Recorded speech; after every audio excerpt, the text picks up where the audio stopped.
Alright guys, let's have a look at this one. I'm sort of just going to be working it out as I go, similar to you guys. So if I need to pause at any point, I'll let you guys know.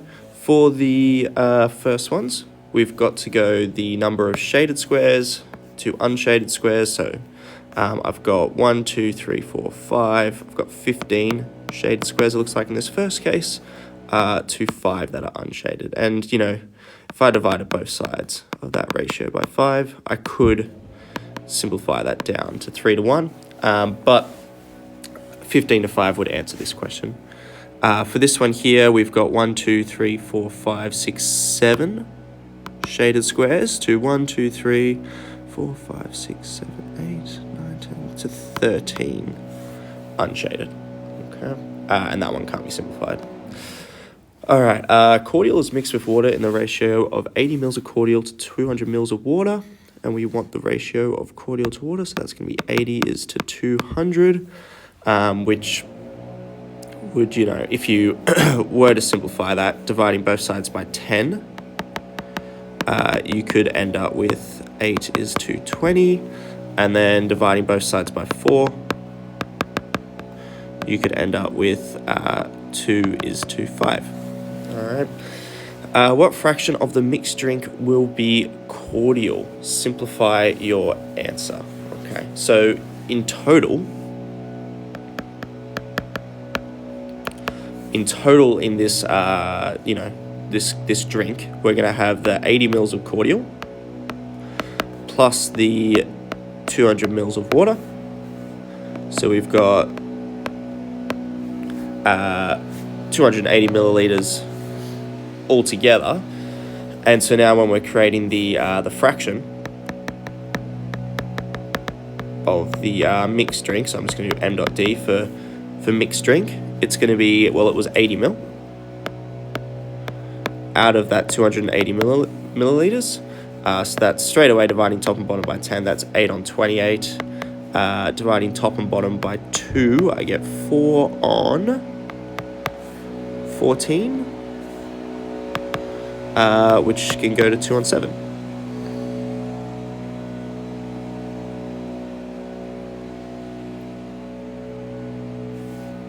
Yep, 2 on 7, cool. Sorry, I was doubting myself for a second there. So that would be the fraction of mixed drink that will be cordial. So it doesn't say like what fraction.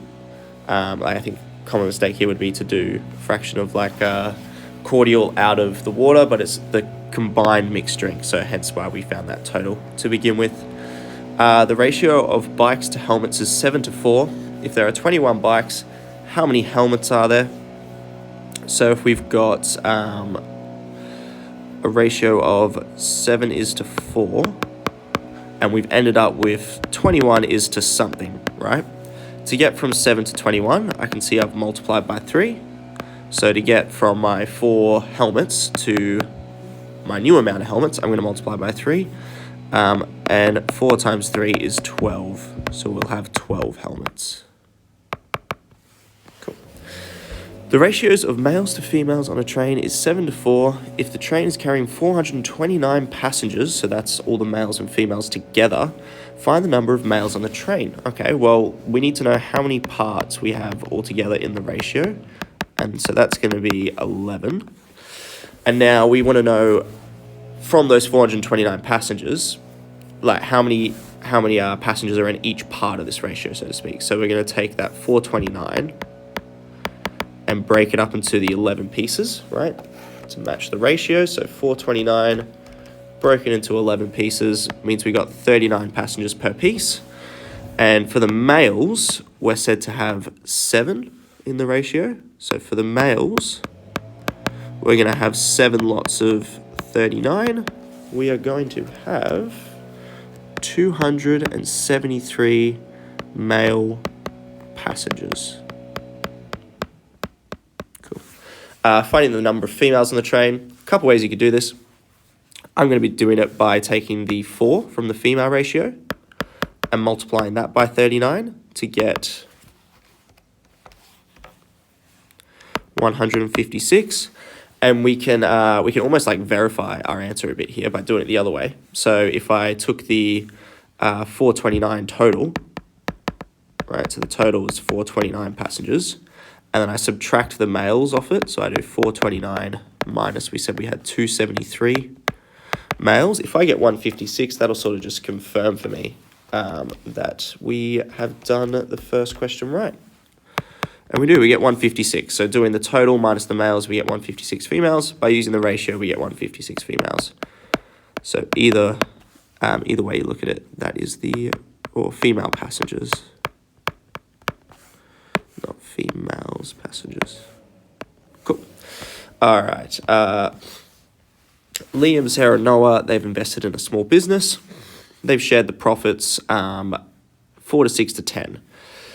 Calculate how much each person received on the following 3 different occasions. So the total profits were $1,280. Once again, we need the total parts of this ratio.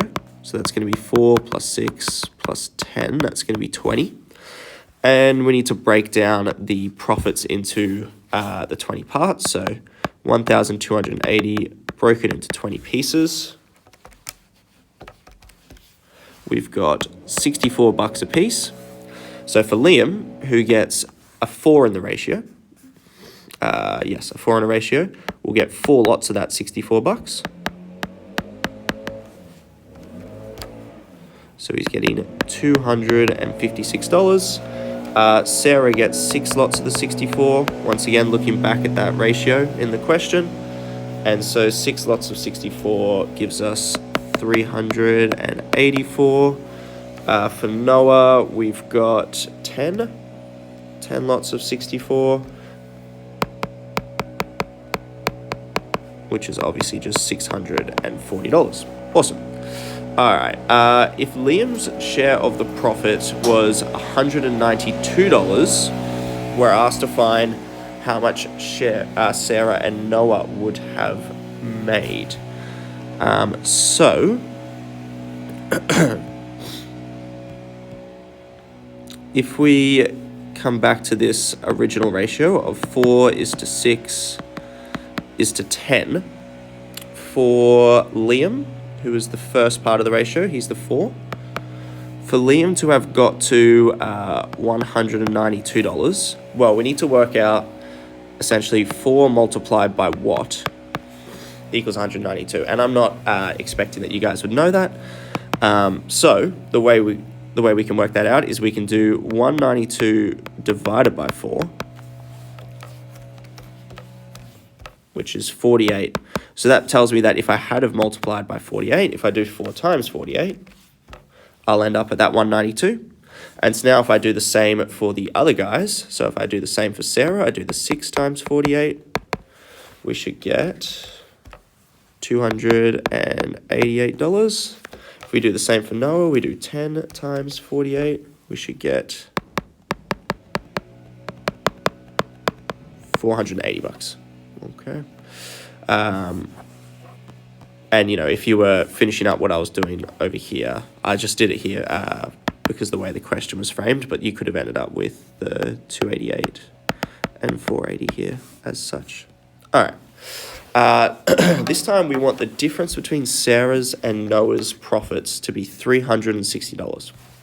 So we're looking specifically at Sarah and Noah, and the reason I'm scrolling up here is because previously we had a profit of this much, and I can see the jump here was a little bit less than 300, right? It's less than, without just estimating in my head, right? I know you could work it out exactly, but it's less than $300, and we want more than that. We want 360. So I'm sort of going to take a bit of a guess, and I'm going to go, all right, let's guess, based on the fact that a 1280 profit gave us less than $300. We need a much bigger profit, right? So I'm going to guess that they made a profit of $2,000. All right. And so if they made $2,000, remember we had 20 parts in the ratio, splitting that $2,000 up into the 20 parts means each part's worth $100. So if we do our test, and we're only really interested in Sarah and Noah for now, right, to test this 360 rule, So for Sarah, remember Sarah had 6 parts of the ratio. She's going to get 6 lots of 100 or $600. And for Noah, he had 10 lots of the ratio, so 10 lots of 100, giving me 1,000. I can see here that we've gone up by 400. All right, so this is too much now. So I need to guess something a little bit less. So let's guess a profit. So this would be like guess 1. Let's guess a profit of $1,800. This time we're doing 1,800 divided by 20, which will give me $900 or $90. Sorry, $90. And then for Sarah, we're doing 6 lots of 90, which should be 450. Sorry, my bad. Other way around. 540. And then for Noah, we're doing 10 lots of 90, so $900. To get from here to here, what have I gone up by? Let's check it. Is it $360? So if I did 540 plus the 360 on the calculator, it does in fact end up at $900. So we have jumped up by 360, which means we've made a profit of 1,800 to satisfy the condition in the question. So now I know, in order to work out each person's profit, we're using their ratio. So Liam got 4 times, 6 for Sarah, 10 for Noah, and each part of the ratio, remember, was worth $90. So 4 lots of 90, 6 lots of 90, 10 lots of 90. We've already worked out Sarah and Noah. And in this case, we should get $360 for Liam. All right. Now this one here, question 6, it's actually missing a little bit of information. So what I've told my class is to make 1 centimeter. 1 centimeter worth about 500 meters. And it's a little bit tricky because if I zoom in or out on this iPad, it actually changes the length of my screen. So I'm just going to try get it as close to a centimeter as I can. So I think on your pages, from here to here, it's going to be exactly 1 centimeter. Now on my iPad, it's actually a little bit different to that, all right? My centimeter is a little bit smaller. So the answer you guys get to what I'm going to get is going to be slightly different. But I'll, still go through the process. You'll still get something similar and you'll know if you got it right or not based on the process, right? So essentially we want the distance from the from the mountain to the house. Now I'm just going to go from the center of the front door where I've put the little dot to the center, ideally roughly to the center of this little mountain over here. Now, using like a ruler external to the iPad here, so you guys obviously can't see it, I have that the distance from here to here is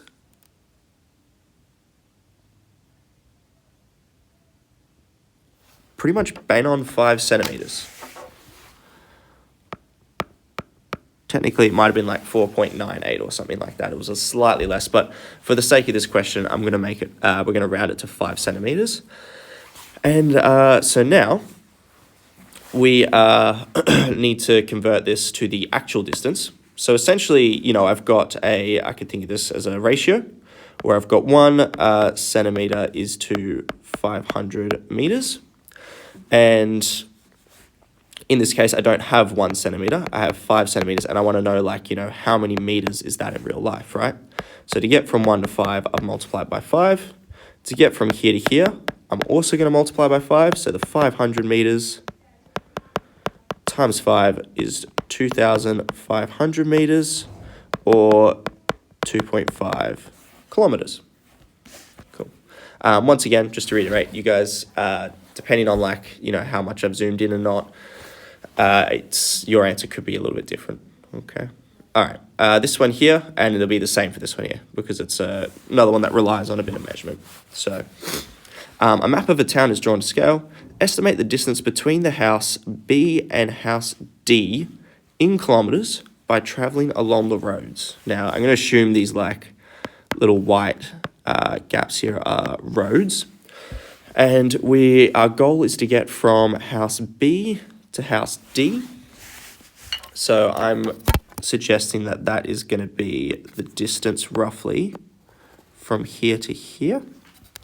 And once again, using the ruler at this particular zooming in, I've actually got 5 centimeters again, and that is not on purpose, FYI. So hopefully it's relatively similar on your piece of paper, but that's roughly what I found. Now, because I need to keep it standard, I'm going to measure this scale here.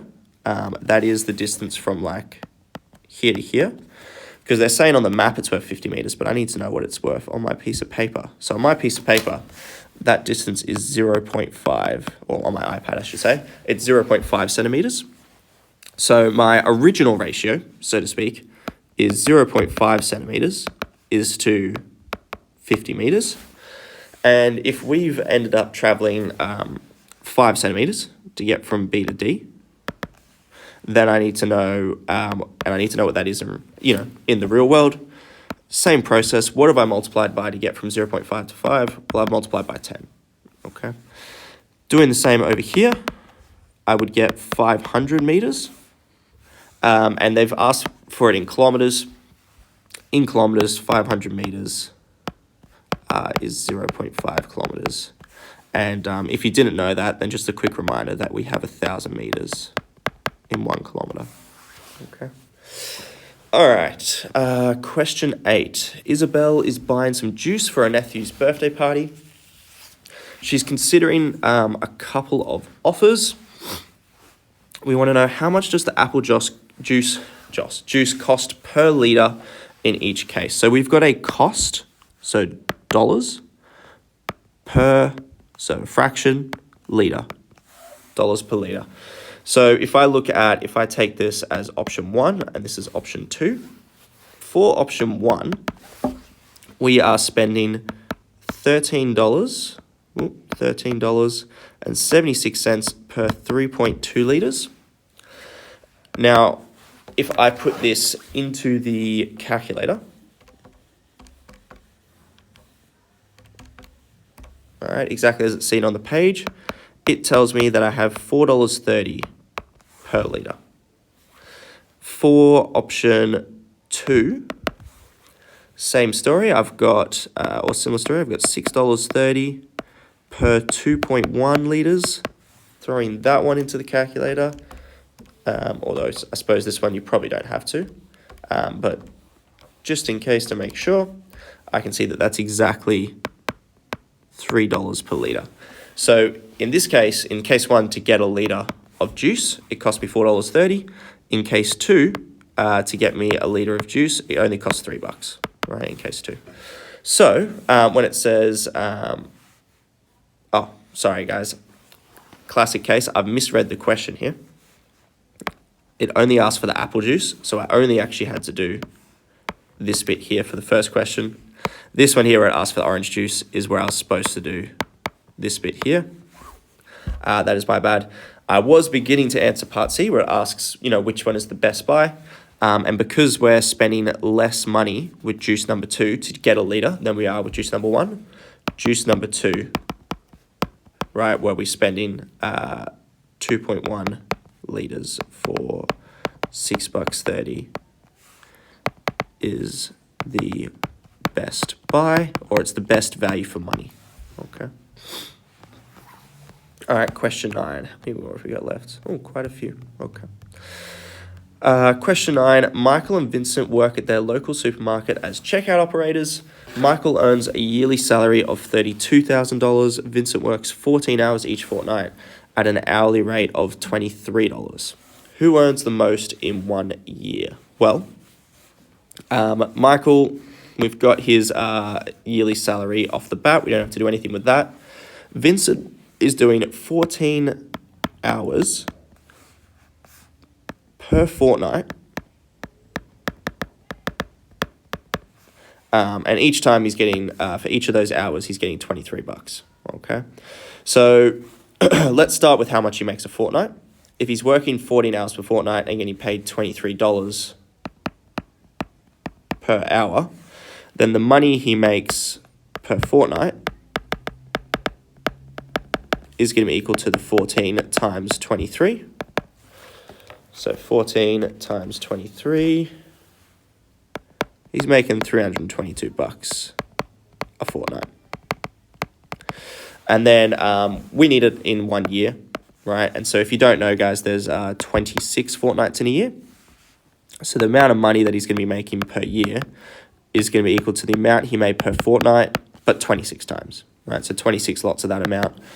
And that will give us $8,372 per year. And so very clearly, Michael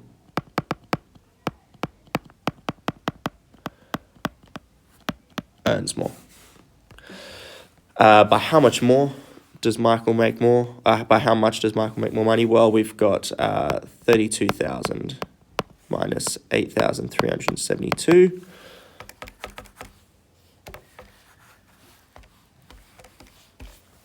We've got $23,628. All right. A fitness club charges a membership fee of $90 plus $22 per week. How much would you pay if you went to the fitness club for 11 weeks? Well, it would be the initial $90 plus $22 for 11 weeks. So we would get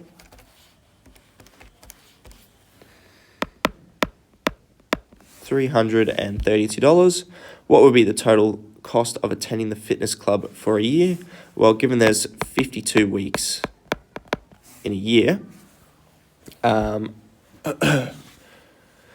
and I should say this because I don't think the question makes it clear enough. When it says the club charges a membership fee of $90, I'm assuming that's just the initial cost, and then the $22 is the weekly cost from there on out. So similarly, if we were finding the cost for a year, we would be doing the same $90, still 22 per week, but this time instead of 11 weeks, it's 52 weeks. Okay, so 90 plus that 22 times 52 in my calculator gives me $1,234. All right, the trip computer in Ali's car shows that over 1,200 kilometers travel, the car used fuel at a rate of 8.4 liters per 100 kilometers. How much fuel did Ali's car use on the trip? So we've essentially got 8.4 liters used per 100 kilometers, and we've got into 1,200 kilometers, which is, if you can't see that that's times 12, you could always do 1,200 divided by 100 in your calculator, and you'd see that that gives you 12. So to get from 100 to 1,200, we're doing times 12. Doing the same on the other side, we got the 8.4 times 12, 100.8 liters. So it uses 100.8 liters of fuel. Otherwise, you could have done that one, but I'm just going to keep going for time. Maya's car has a fuel consumption of 6.8 liters per 100 kilometers. If the car has a 50-liter tank, how far to the nearest kilometer can she travel? So we've got 6.8 liters, to 100 kilometers, and we want to know 50 liters, how many kilometers would that give me? This time, there definitely isn't anything obvious we can see, like what we would multiply by to get from 6.8 to 50. So I'm going to do 50 divided by 6.8 to find out what that would be, what I would multiply by. So 50 divided by 6.8 gives me about 7.353. So about 7.3, whoops.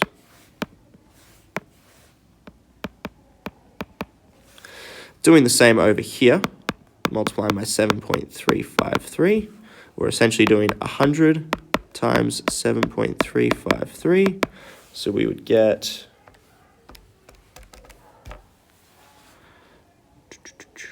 735 point. We'll go to 2 decimal places. Oh, actually, no, we won't. We'll read the question. So it's about 0.29, but when it says to the nearest kilometre, that would mean 735 kilometres.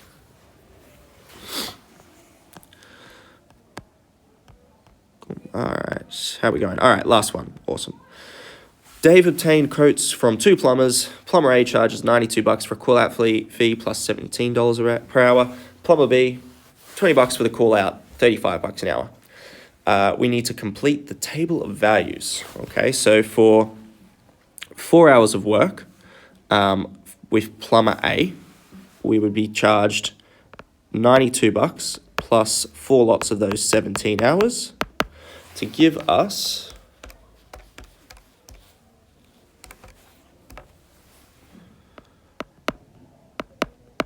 $160. Now we're going to be doing the same, but instead of adding the 4, we're going to add the 5, and then we're going to add the 6. All right, so working each one of those out, we get 177. And yeah, obviously you're just adding on 17 each time, 194. Then for plumber B, we've got the $20 to begin with, plus $35 an hour. So we're going to be doing 4 lots of that 35 here, 5 lots. 5 lots of that 35. And in case you missed it, I'm getting the 4, 5, and the 6 from here, plus 6 lots of that 35. And throwing all of these into the calculator, 20 plus 4 times 35. Whoops, have I turned the annotating off? $160 as well, funny that. And then because this guy costs a bit more, he's gonna, per hour, he's gonna show that here, so $230. All right. If Dave paid $300 for plumber B's work, how many hours did plumber B work? Don't forget to include the call-out fee. So plumber B, with my $300, initially I paid $20 for him to get there in the first place, which left me with $280. Now this $280 is being spread across $35 per hour in order for us to find out how many hours he worked. So that 280 split across the 35, so divided by 35. He would have worked for 8 hours. Cool. Awesome. If you guys have watched this, I really appreciate you. I'm glad to see that I haven't wasted my time by making this video. If you have any questions, guys, ask me during the next class before your test at the end of the week.